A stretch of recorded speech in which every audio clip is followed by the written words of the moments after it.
초콜릿은 달콤해 달콤해 달콤해 오렌지는 상큼해 상큼해 상큼해.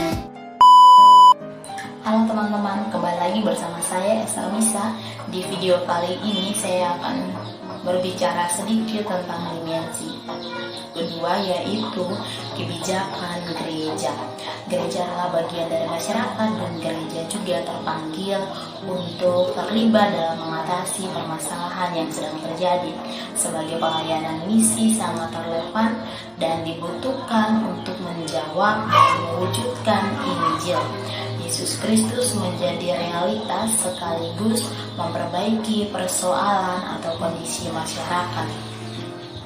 Dalam kebijakan gereja, keputusan tentang penerapan prinsip-prinsip dan manajemen kebijakan gereja dalam pencapaiannya gereja diutus oleh Tuhan Yesus dalam dunia menjadi garam dan terang dunia. Gereja dan misi dalam konteks masa kini menurut Injil dapat membantu pergumulan gereja dan masyarakat dan membantu mencari permasalahan gereja. Gereja sebagai persekutuan orang percaya yang dipanggil oleh Allah diutus untuk menghadirkan kerajaan Allah di dunia merupakan hakikat gereja.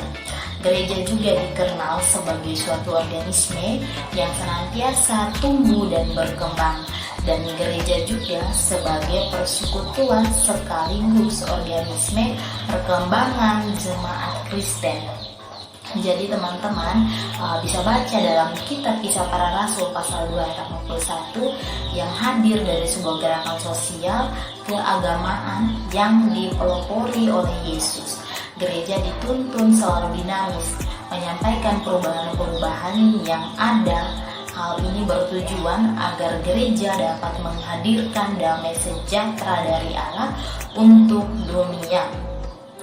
Gereja hidup dan berkembang bukan untuk dirinya sendiri, melainkan untuk membangun kerajaan Allah dan mendatangkan damai sejahtera, keadilan dan kebenaran dalam dunia. Gereja adalah lembaga yang dibangun oleh Kristus dan dilengkapi oleh kuasanya untuk menghadirkan kerajaan Allah dan menjadi harapan dan sarana bagi umatnya. Gereja selalu bergumul dengan teks dan konteksnya, sehingga gereja menjalankan fungsinya menjadi garam dan terang dunia. Gereja selalu bergumul dengan teks dan konteksnya, sehingga gereja menjalankan fungsinya menjadi garam dan terang dunia. Bagaimana cara gereja mengambil kebijakan dalam menghadapi masalah yang terjadi dalam jemaat? Gereja tidak boleh melupakan peran dalam kehidupan bermasyarakat. Oleh karena itu, gereja berdoa dan bertindak sebagai kesejahteraan berdampak bagi orang-orang yang secara sosial tidak mendapatkan keadilan.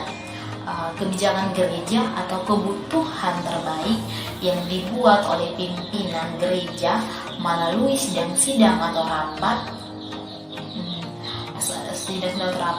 yang mengasihi visi dan misi gereja. Kebutuhan jemaat gereja secara teologis sangat dibutuhkan dan harus dilakukan gereja dapat menjadi konteks, dan kebutuhan jemaat dan masyarakat dari gereja dapat mengambil tindakan untuk mengatasi keadaan dan membutuhkan peran dalam gereja, yaitu ada kebutuhan keselamatan, ada kebutuhan kasih, dan kebutuhan jasmani.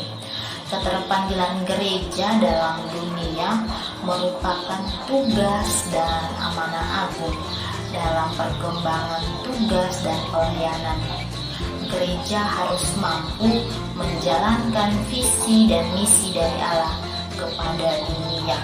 Gereja mewujudkan Injil di antara suku bangsa secara efektif, menarik perhatian orang serta menjalankan. Orang percaya membentuk persekutuan atau jemaat, menuntut atau mendidik keimanan keimanan jemaat yang kokoh dalam hal perkembangan Injil. Gereja yang nampak dalam bentuk lembaga atau organisasi mengalami hal yang sama.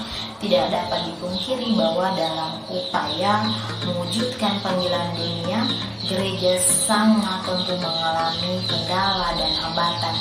Dalam perjalanan pelayanan, bagaimana mengatur serta mengelola pelayanan dan gereja, membangun gereja dan jemaat yang lebih baik dan bermanfaat bagi sesama.